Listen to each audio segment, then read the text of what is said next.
The story begins with Christian, a dedicated geologist, finally walking through his front door after a brutal shift. Instead of a warm dinner waiting, he finds his wife, Adun, knee-deep in water trying to patch up a leaking kitchen pipe. It seems like something is constantly breaking in this house, but Christian has a massive surprise that is about to change everything. He announces to the family that he has just been transferred to another city, which means they are finally moving into a new home. The news instantly lifts everyone's spirits, turning a stressful evening into a celebration. Later that day, Christian heads back to the geology center one last time. He just needs to pack up his office and grab a farewell lunch with his coworkers. Everything is going smoothly until a sudden, piercing alarm echoes through the entire facility. Christian rushes over to the monitoring screens and spots something that makes his stomach drop.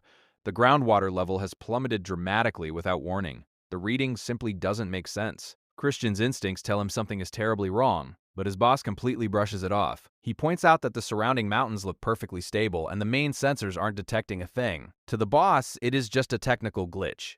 Christian leaves, but that strange reading refuses to leave his mind. He keeps replaying the data over and over in his head as he drives. Then, while staring out at a nearby mountain, a realization hits him like a lightning bolt. What if they are looking at the wrong problem? He pulls a hard U-turn and rushes back to the geology center, tracking down one of his former coworkers. Christian explains his terrifying theory. Groundwater doesn't just vanish into thin air. If it suddenly shifts course underground, it creates massive friction and movement between rock layers. If the sensors aren't reporting anything, it isn't because the mountain is safe.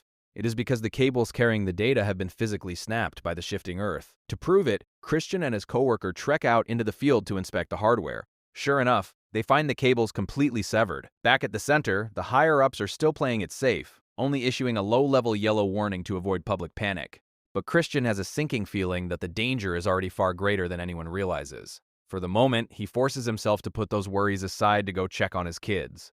But while he leaves, things inside the mountain are escalating fast. Another tech named George notices something deeply unsettling on his screen. The rock formations are actively shifting. He calls his boss, who finally realizes this might not be a glitch after all. The boss and another worker head directly into the dark mountain tunnels to see the truth for themselves. At the exact same time, Christian calls back into the center, frantic for an update. When George explains what they are seeing, Christian's anxiety spikes. He dives into old research files, digging through records of a similar event from decades ago. As he connects the dots, a chilling truth emerges. The mountains aren't expanding outward. They are moving toward each other, slowly pulling together like a giant trap. Christian immediately tries to warn his boss, but it is already too late. Deep inside the mountain, a powerful tremor suddenly rips through the earth. The entire cavern shakes violently, throwing both men against the rock walls and leaving them severely injured. Their communication lines are instantly cut off. Outside, the water levels drop to near zero. And that is when the horrifying truth becomes clear. A massive tsunami is coming, and it is heading straight for the city.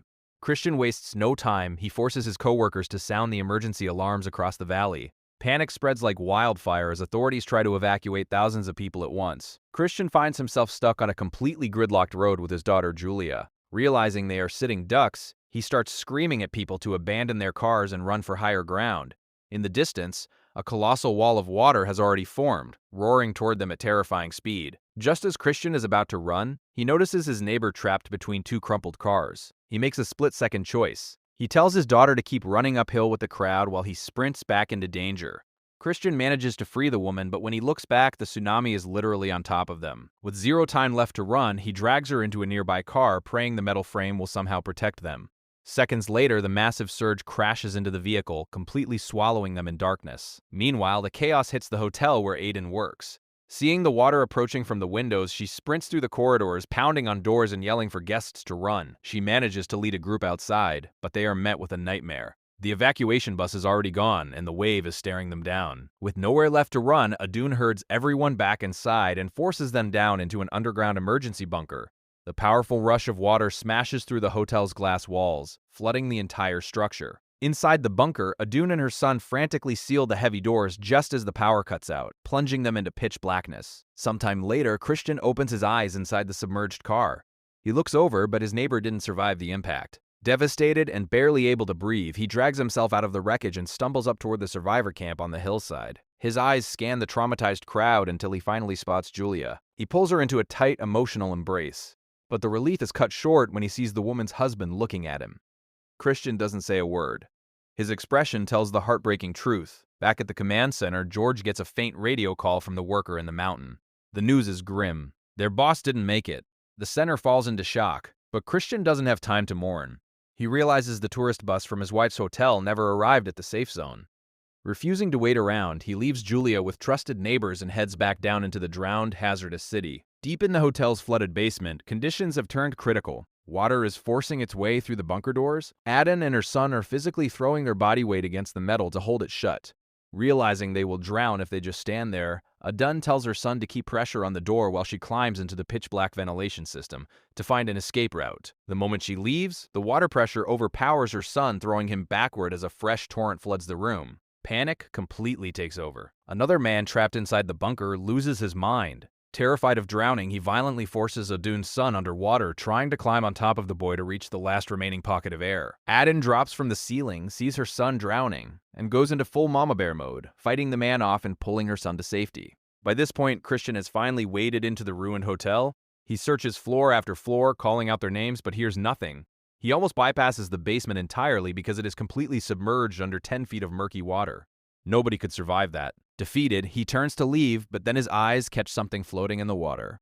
It is his son's backpack. Grief and fury boil over. Christian snaps, screaming and violently kicking a nearby window frame, but that sudden loud vibration echoes straight down through the pipes.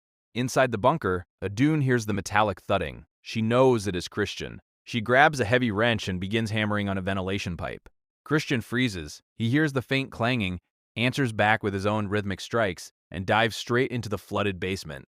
Swimming through the dark, submerged corridors, Christian reaches the bunker door. On the other side, Adun is diving down to open it. The door bursts open, and amidst the rushing water, they find each other. There is no time to celebrate. Christian grabs his exhausted son, telling him they are getting out together. They swim into the deep water, but halfway through the flooded hallway, the boy runs out of oxygen and begins to lose consciousness. In a desperate act of sacrifice, Christian shares his own remaining air underwater, giving his son the strength to keep pushing. The boy makes it to the surface where Aden pulls him to safety, but Christian has nothing left in his lungs.